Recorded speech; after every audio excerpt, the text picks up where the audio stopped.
Hello. Welcome, everyone. My name is Sarah, and I am the Education Assistant at Dunlop Art Gallery, part of Regina Public Library.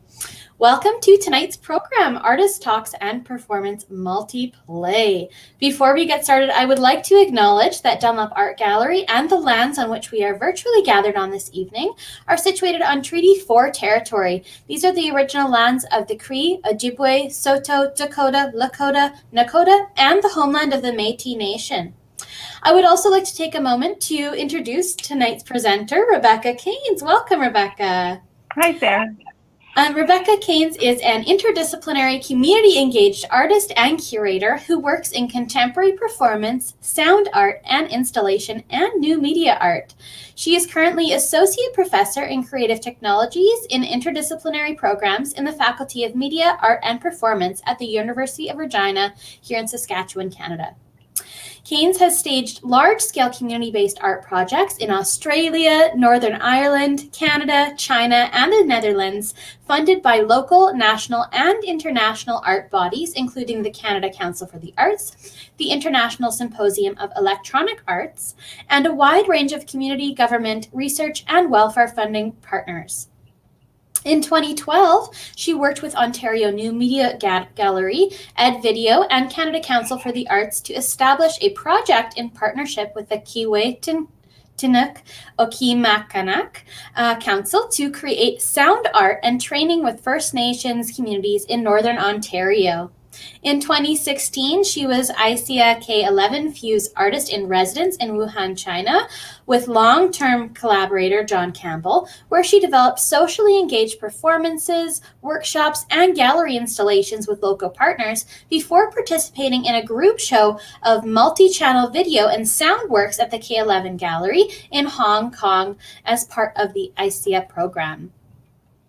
Recently, she has been co-leading with researcher Dr. Michelle Stewart a national art and research project with partners across Canada, Northern Ireland, and Australia that investigates creative responses to social isolation and stigma surrounding people with fetal alcohol spectrum disorder. This project has included interventions, workshops, performances, talks, art exhibits, and the development of new downloadable resources for families and agencies. She is also the director of the Regina Improvisation Studies Center at the University of Regina, which is the site of the $2.5 million Social Sciences and Humanities Research Council partnership entitled the International Institute for Critical Studies in Improvisation. She is lead artist and facilitator of the multiPLAY project. Welcome, Rebecca. Thanks very much, Sarah. And just a quick reminder to our viewers before I hand things over, please do note that if you have any questions for Rebecca or any of the artists tonight, you can leave those in the comments section and we'll get to those after each person does their presentation. All right, I will hand it over to you, Rebecca. Great, thank you. If we can just get that first slide up.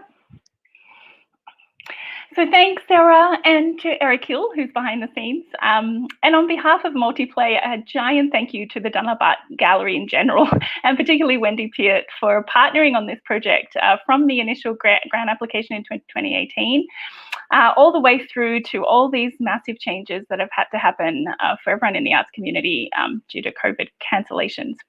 So as Sarah acknowledged, the Dunlop and where I am right now in Regina, Saskatchewan is on Treaty 4 territory, the traditional territories of the Nahiwak, Anishinaabe, Lakota, Dakota, and Nakota, and the homeland of the Métis Nation. And despite multiPLAY being, as you'll hear about shortly, a very dispersed project across multiple sites and in virtual spaces, we are all very tied to the physical spaces and realities of this colonial history and its current manifestations, and the huge amount of work that needs to be done on all fronts to address injustices and build good relationships moving forward. So my plan is just to do a quick and dirty overview of the multiPLAY project now, and then we can move on to a little bit more detail with the roundtable with some of the multiPLAY artists before the performance by a collective that emerged from the multiPLAY project, the Remotions. So if I could have the next slide, Sarah. So I can only give a quick and I hope not too overwhelming sketch of this project, but if you'd like to learn more about it, I hope you really do hang out on our website, multiplay.ca. It has tons of documentation, information. It's also where we are live streaming a lot of our work. We've also just completed a short promotional video out of project documentation from across the sites, and that's going to be available on the Dunlop Learning site soon. So back in 2018, I saw that Canada Council for the Arts was doing what I guess seems very prescient now in terms of funding large projects that would build digital capacity and access to the arts in Canada. And so I put together this application to support the work of a team of 6 artists and groups, including myself, who are based in Saskatchewan and Ontario, but working in sites across the country. And the structure I proposed was a collection of semi-autonomous projects that would be run by each artist and group, and then a collection of shared activities that we could all cross over with each other on.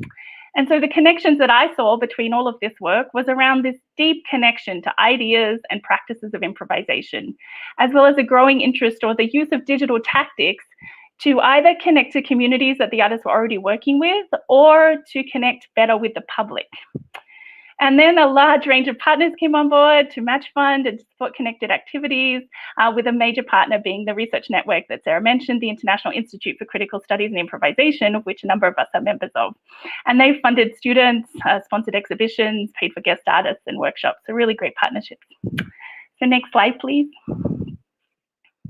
And so really the premise was that improvisation was appearing in really different ways across the work of all of us.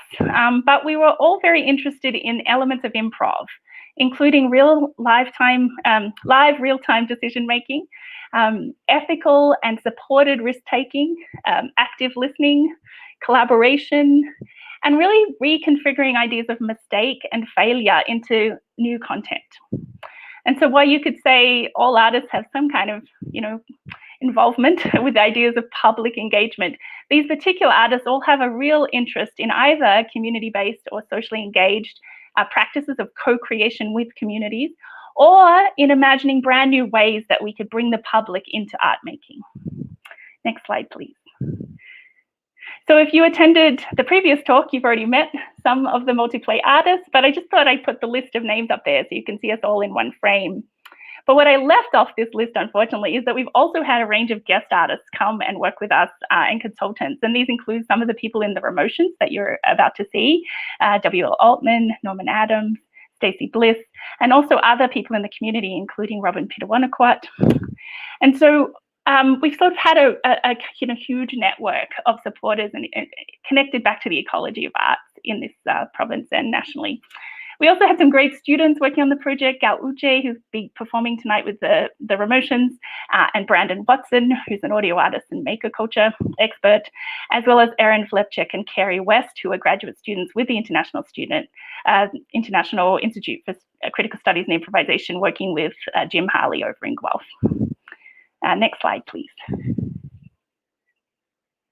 So I'm just going to kind of do a summary of some of the work that we're doing, and then we'll move on to the roundtable to discuss in more detail. So a key part of what we wanted to do was, like I said, bring people into the arts in different ways. We've been exploring the use of a 360-degree streaming so that audiences could feel they were in concerts and galleries and workshops and studios in different ways. Then we started these kind of, like I said, semi-autonomous projects. So Michelle, Stewart and I have been working up in Whitehorse on a project called the Yukon Wanderers, with partners supporting people with fetal alcohol spectrum disorder and working with peer leaders and drop-in workshops and a lot of digital training around photography and sound. And they just opened their final exhibit at the Yukon Arts Centre last week. Michelle and I and James Harley have been working with youth artists and their support networks on an exploratory project called Sonic Blankets, which has been looking at sound and sensory difference, and that's been taking place here in Saskatchewan and in Guelph. Next slide, please. And Holophon have been expanding their digital audio art options and then sharing their discoveries with this really spectacular range of workshops and demonstrations.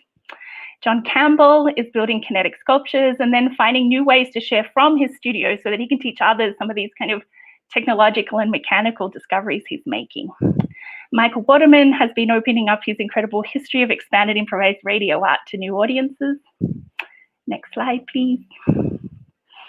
Helen Pridmore has been working with the wonderful Saskatchewan-based group Astonished, who I'm sure she'll talk about in a moment, on exploring expanded ideas of voice using new technologies.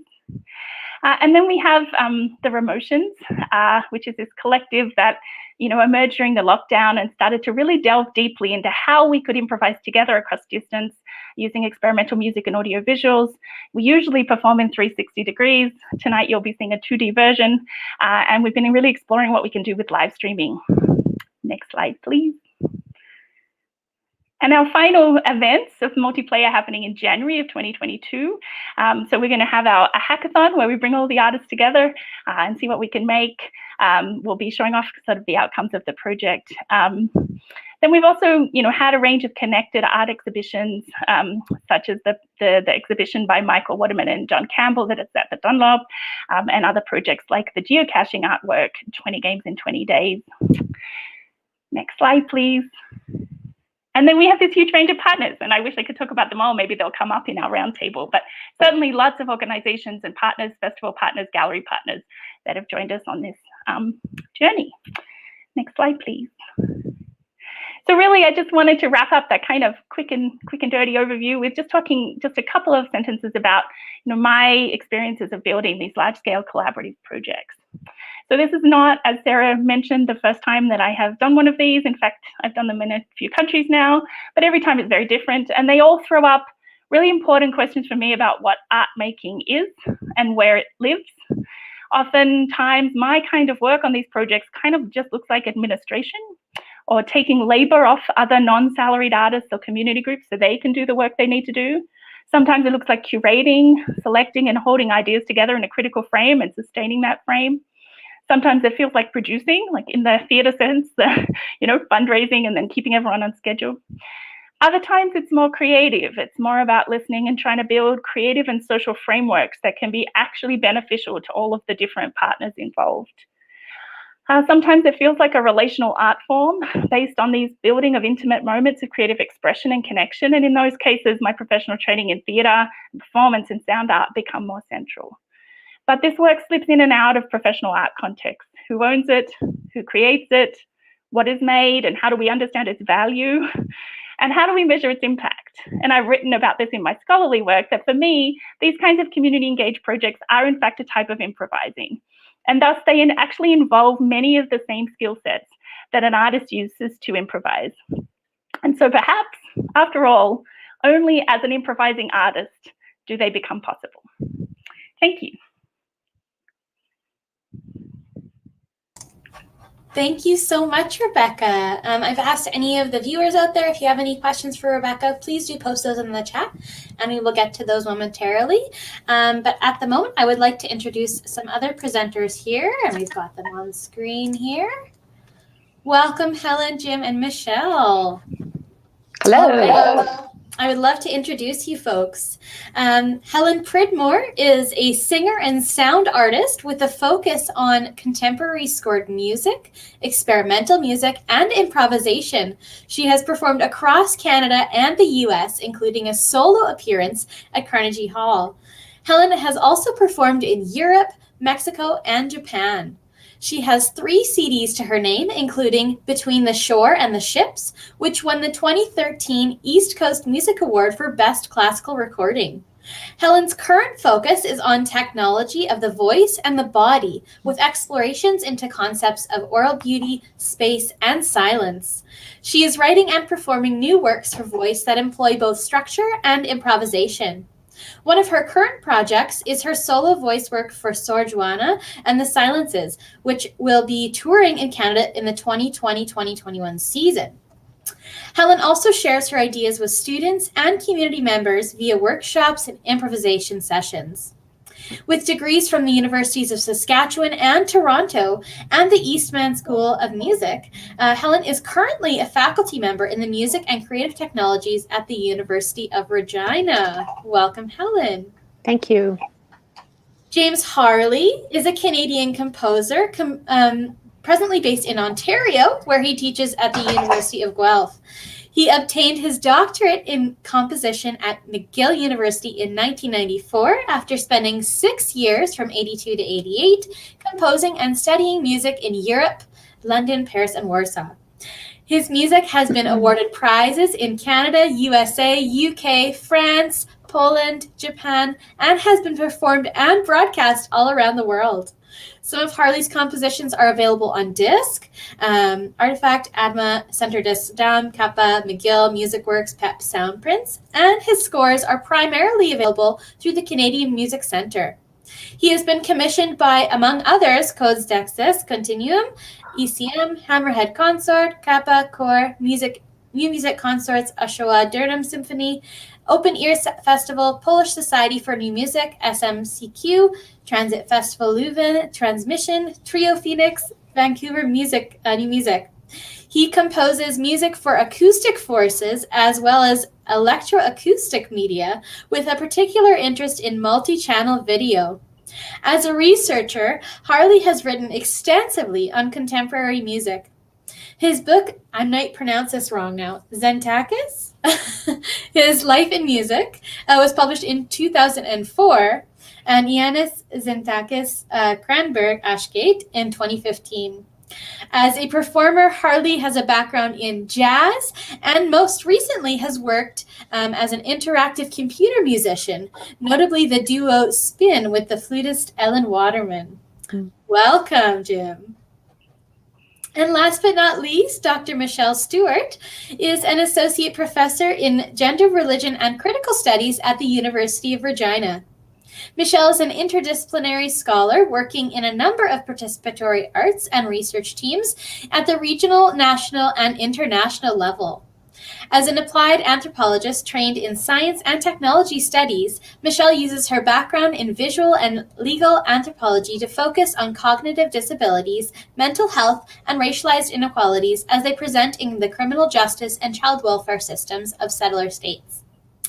More specifically, Michelle looks at the overrepresentation of Indigenous peoples in these systems and the ongoing role of colonization to create these racialized outcomes in Canada. Working with individuals, families, community members, and frontline workers, Michelle uses participatory and community-based research models to co-design projects and mobilize research findings. The overall goal of which is to change programs and practices so as to bring about a better justice outcomes for individuals, while also working on the systemic root causes of these forms of marginalization and oppression. From delivery of training to scholarly and artistic outputs, Michelle works at multiple levels and with a wide variety of stakeholders to try to address inequalities. In addition to projects that seek to directly intervene on the justice and child welfare systems, Michelle is also involved in a number of strengths-based initiatives across Canada. These projects place an emphasis on making resources available to communities and include supported employment opportunities through projects that are focused on lived experience, community making, and arts-based practices.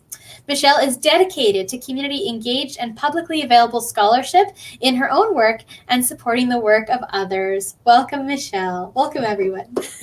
Thank you so much for joining us here. So for our viewers, we're going to have a little bit of a roundtable discussion here. So again, if you have any questions for the artist, please leave those in the comments and they will answer those momentarily. All right, I will hand it over to you folks. Thanks, Sarah. So I think I am the first person up. So thanks, everyone. And to reiterate Rebecca's comment prior, thanks, Sarah and Eric and Dunlop for hosting us tonight. And thanks, Rebecca, for putting us all into these conversations through your coordination of this really amazing project. So I've been tasked with the first question. So I am going to be asking a question to Helen. So Helen, can you tell us a bit more about your projects? I know that you have the Voice Lab and Astonished. And I'm thinking maybe also just to tell us a bit more about like how COVID has changed, your practice and maybe even the way that you think about accessibility and equity in the projects that you do. Thanks, Michelle. Yes, great way to get started. And yes, COVID has affected both me personally and my own personal artistic endeavors, but also the work that I've been doing for the multiPLAY project. So primarily, I have been working with a group from, the full name is the Big Sky Center for Learning and Being Astonished.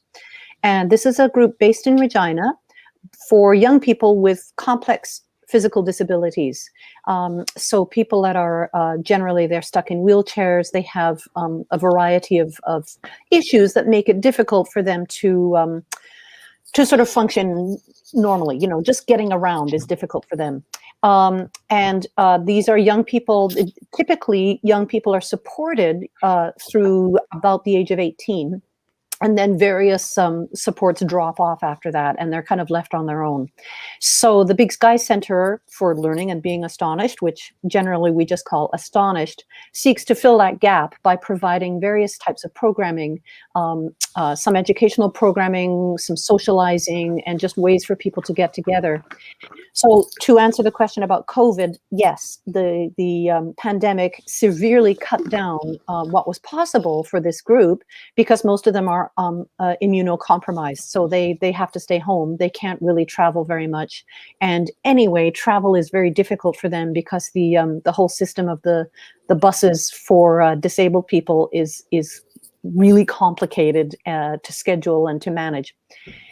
So the project that I was working on began with us meeting in person, and we used some spaces on campus at the University of Regina to explore ways to improvise, and we called it using the voice, but we didn't necessarily mean in a literal sense, because a lot of these people don't use their voices very much, and if they do, it's in a kind of non-traditional way.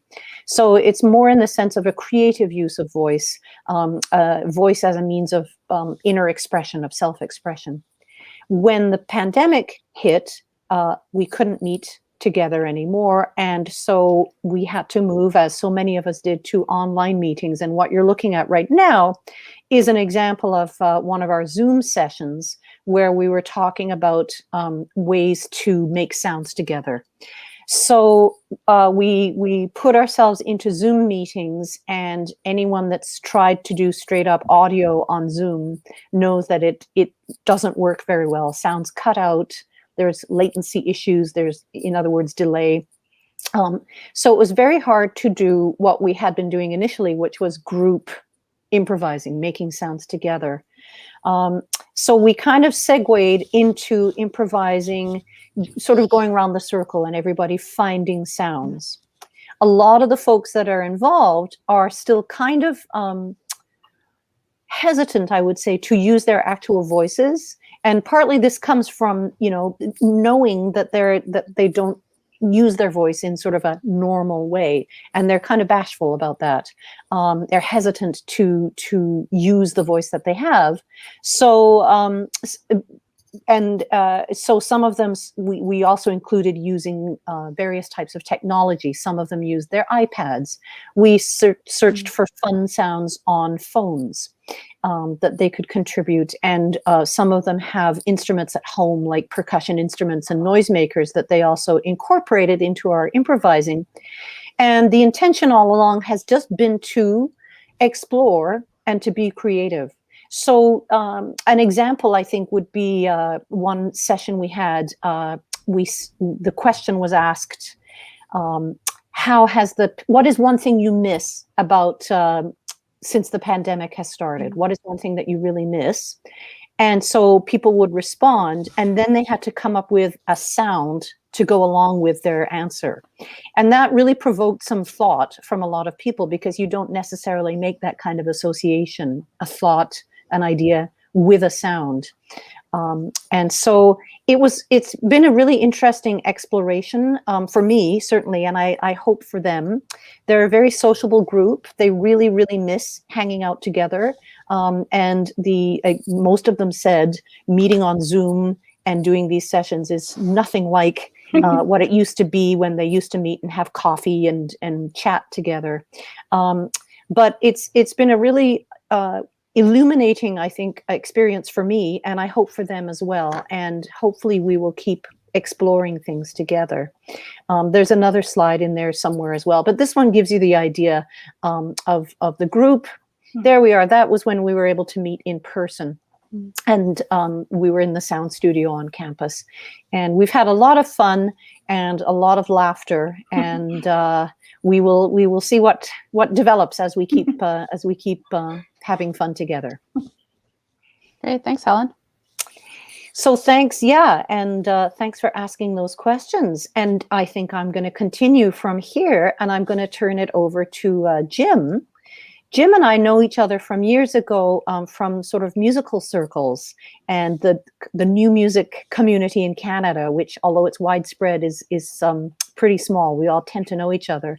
So Jim, I'm going to ask you, from that very rich background that you have, how you came to be involved in the multiPLAY project. Well, I'm thinking it probably goes back to knowing Rebecca and knowing something about there's some connections between the studios that you have in Regina and we have in Guelph. And then I think the next thing that fell into place for me was going to a summer gathering of the International Institute for Critical Studies and Improvisation, or ICI, had a summer gathering out in the Gaspé. And there were some of the participants from the graduate program in Guelph and other participants, and it was a really interesting time. And Rebecca was there, and I was there, and we met some of the other people who were involved. And I think for me, it started to the possibilities for what to do in the multiPLAY world or project were meeting some of those other people. Like I'm thinking especially of Aaron in Guelph, who was actually just coming to Guelph to start the grad program. And who identifies as on the autism spectrum, so neurodiverse, and that's a main focus of her kind of research and her activity.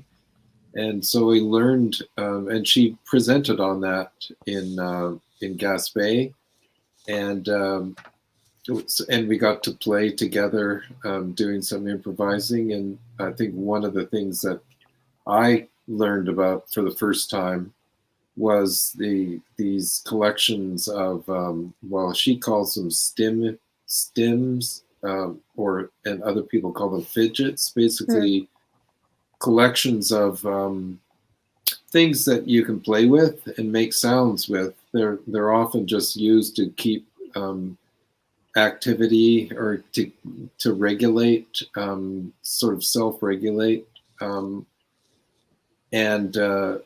But they also make interesting sounds, and that's part of what makes them interesting, as well as what it feels like to play with them.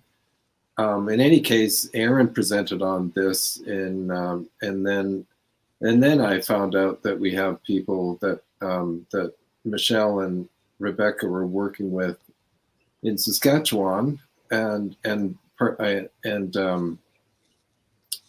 in some of their other projects that were sort of exploring those things as well, like how to play with, how to have fun and improvise with not necessarily playing musical instruments, but playing with these fidgets or stims that make interesting sounds and can be combined. And then on the technology side, which is what I was interested in from the other kind of work that I've been doing, is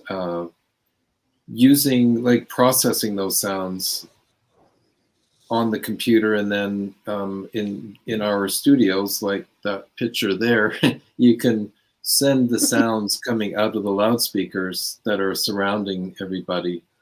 So that sort of adds a whole other element to the sound world. And so I think that's sort of started, and I will pass it over to Rebecca to fill in more of that. But for me, it was a really interesting discovery to find out that, this grad student in Guelph who had her particular orientation to these sounds and to living with these self-regulating things like these fidgets or stims, and then expanding that out to these youth artists in Regina, Saskatoon, who were basically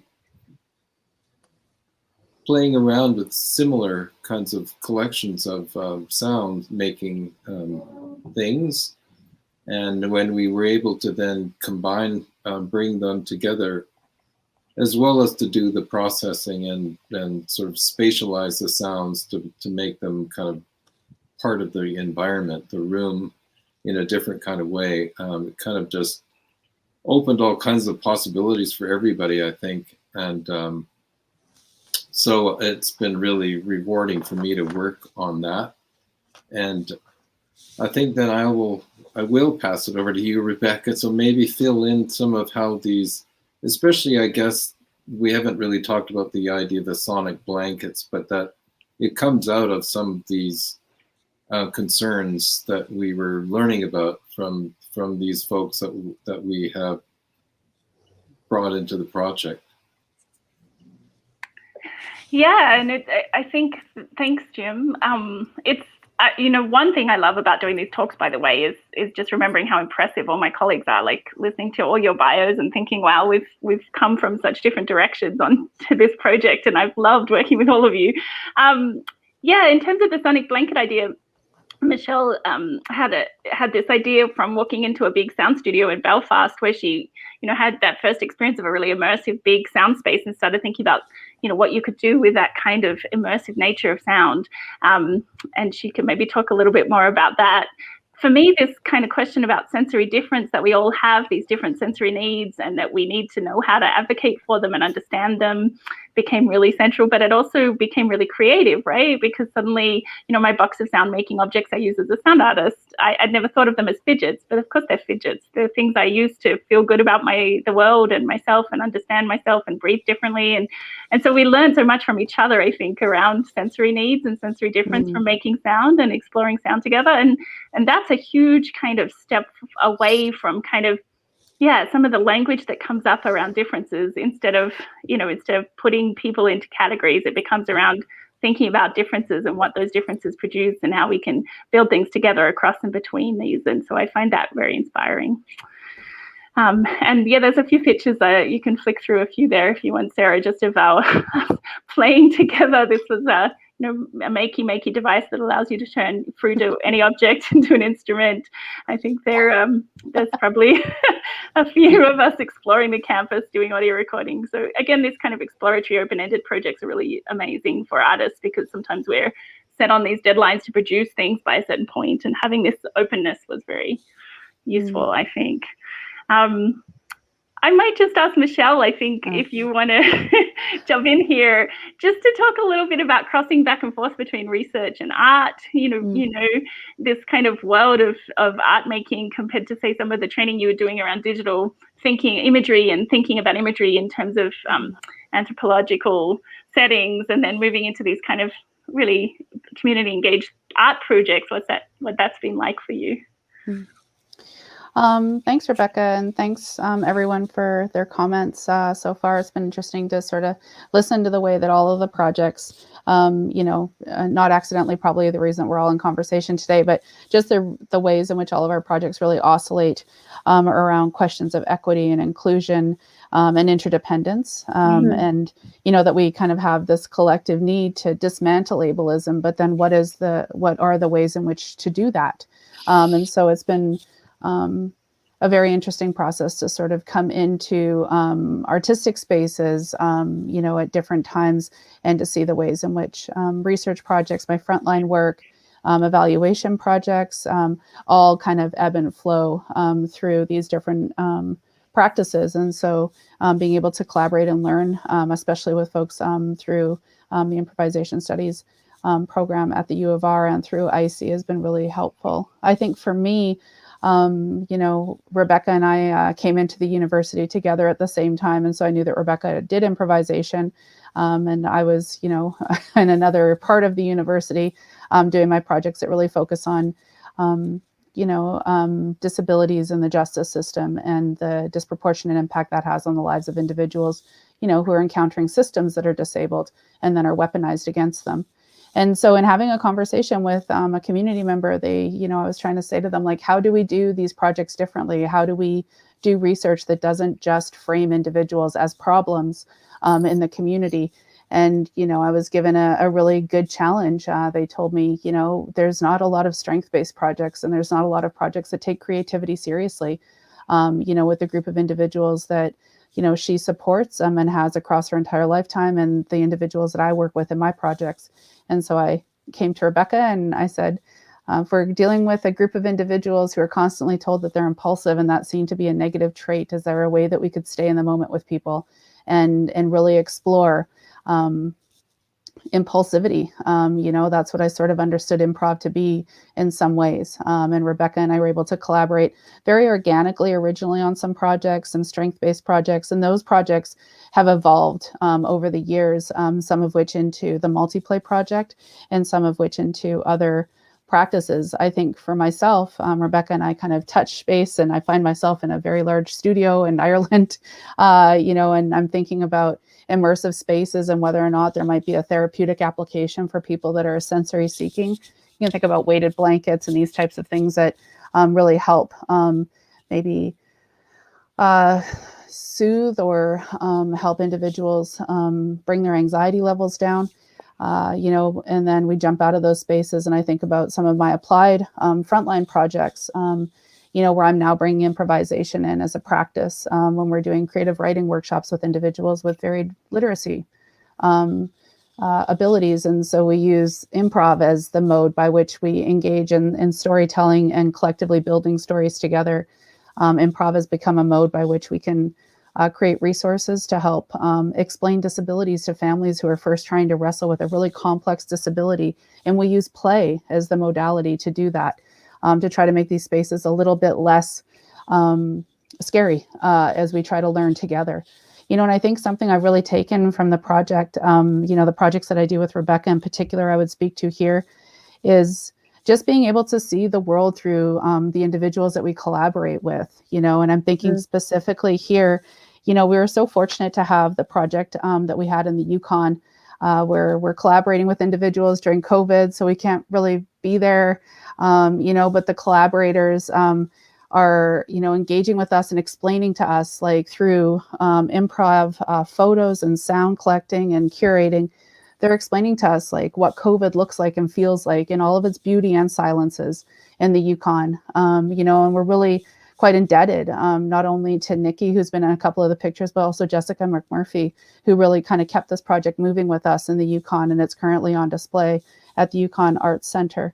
And I think also we've seen pictures of Keisha Moore and Tansen Pitawanakwat-Ekus, to really have this opportunity to sit, with all of these different collaborators, not only here at the University of Regina, but also at Guelph, and to really hear and think about the way that sound presents itself to all of us in these new and interesting ways, and also what it means to like watch people learn how to collaborate, and to learn from one another in these projects of collaboration, so that we see this kind of eloquence in structured play. And I feel like those are the things that start to fuel the way I think about projects moving forward, because I'm a participatory research and evaluator. And I think about all those ways in which little gestures and improv help bring our barriers and our boundaries down. But ultimately, I think a lot of these projects are really grounded on a really ethical and equitable question and impulse towards equity. And so I thank everyone on the call, everyone who's listening, and then of course all of our collaborators that we've been so fortunate to work with. Yeah, there's just a couple of images there of the Yukon exhibition that just opened. So those are some of the images that people took as part of the project, wandering the incredible landscape up there. And there's a couple more, I think, following that, showing you just the maps that they built, the QR codes that lead you to the digital, to listen to the improvised sound pieces and stories. That's just an installation for you to give you a sense of it. But it was, I think, just a really that was an end point to a project that probably won't end, right? I think we'll be collaborating more with those folks up there in the future. Michelle, what do you think?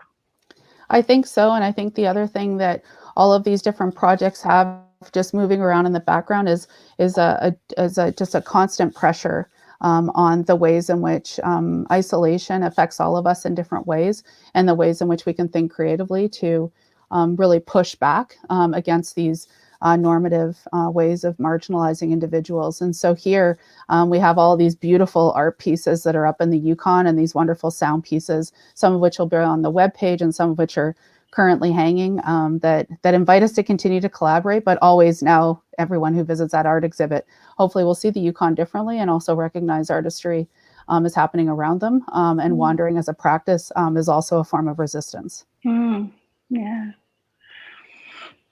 That's kind of a beautiful statement there. Do we want to, is there any last observations or thoughts or we want to add there? Helen, Tim? Well, I don't think I need to say- add anything. Yeah, go ahead. I'm just going to say that I feel like what Michelle was talking about, I mean, I feel like we were all participating together. I didn't feel at all that anybody was sort of better or worse or, you know, more important or more professional or whatever. That was one of the nice things about a project being kind of open-ended, is that, I mean, I feel like hearing, you know, some of the sounds that people were making with their fidgets, for example, was, you know, and what could happen when you process them and send them out of loudspeakers. You know, it was a really magical thing, and it was actually nothing that anybody, I think, was expecting. and there was nobody who was in charge in a way, which I think is really important. It's a really good, certainly for me, a good lesson to take from. I guess that for me is where improvising, I guess the difficulty of improvising, but also the joy of it is in that, like the letting go of control. And I think that's something that, again, inside a lot of professional art context is something that people treat with dread, while I think improvising artists treat with, you know, possibly wonder or expectation or hope.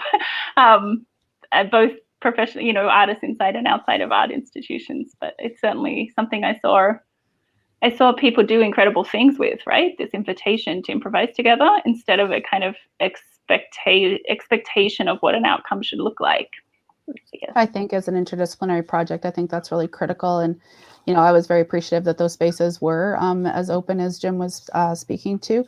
And I think that it's a critical piece as we're all sort of learning and unlearning these different ways in which marginalization and disciplinary boundaries even can keep us separated from one another. So I don't know if I have time for one more question, Helen. I just am really curious about what's next with the Astonished. You have such a cool group of people. What's next? I'm not really sure. The group tends to disband a little bit in the summertime. They do have summer programming, and I did join them sort of on and off last summer. So I'm hoping that I can do that. One of the fun sort of side results from this is that I have become quite good friends with some folks in the group. And so we text and talk on, you know, Facebook message about individual aspirations, which I think is a lovely outcome. It's just about communicating, you know. I think it was Somerset Mom that said only connect, and really that's what I am loving about what we're doing. So hopefully I can keep connecting. Well, that's a beautiful way to maybe end our round table. Thanks everyone so much. Helen and I are going to switch modes now so that we can perform. But I just want to say thanks to Jim and Michelle and Helen. That was really interesting conversations. Thank you. Thanks, everyone. Yeah. All right. Thank you very much, Rebecca, Helen, Michelle, and Jim. So we're going to pass things over to the Remotions. I am going to be introducing them here in a moment. All right. So the Remotions are a multiplay collective. The online jamming experiment was initiated by artist and technologist John Campbell. It seeks for new ways to improvise together across distance, inspired by both the pandemic and our increasingly isolated lives. The Remotions use Jamulus for audio, Zoom for video, live and post-production ambisonics, a 360-degree camera, and a collection of old computers and display devices, bringing everyone into one space to play together. The performers are all professional improvising artists: Helen Pridmore on vocals, Will Altman, found sound, electronic music and performance art, Norm Adams, cello and electronics, Gao Yujie is live visuals, Rebecca Caines, digital iPad instruments, John Campbell, digital art, video, found sound, and Stacy Bliss, gong and percussion. Tests and experiments are streamed in full interactive 360-degree footage to the multiPLAY website and have been shown in a number of festivals and art galleries. Welcome to the Remotions! All right, I'm going to pass things over to you folks.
All right. Thank you so much to the Remotions. That was lovely.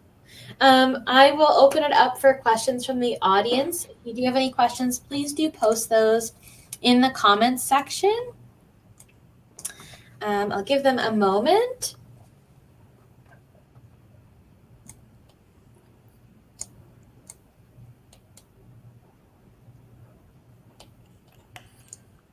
We've got some claps.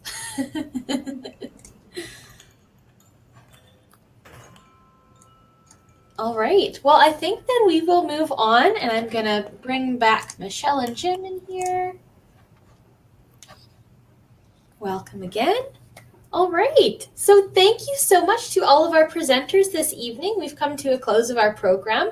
A huge thank you to Rebecca, Helen, James, Michelle, and John, and the Remotions, and all of the multiplay and the Remotions artists. And thank you to our viewers, too, for tuning into tonight's program. Before we do wrap things up, please do take a moment to fill out an evaluation form. I will be posting the link right in the comments section there. So please do fill that out. It only takes a moment and it helps us prepare this programming for you in the future. And a reminder again that you will be able to check out the multiplay display virtually on the Dunlop Art Gallery's Instagram, Facebook, YouTube, and Dunlop Learning websites.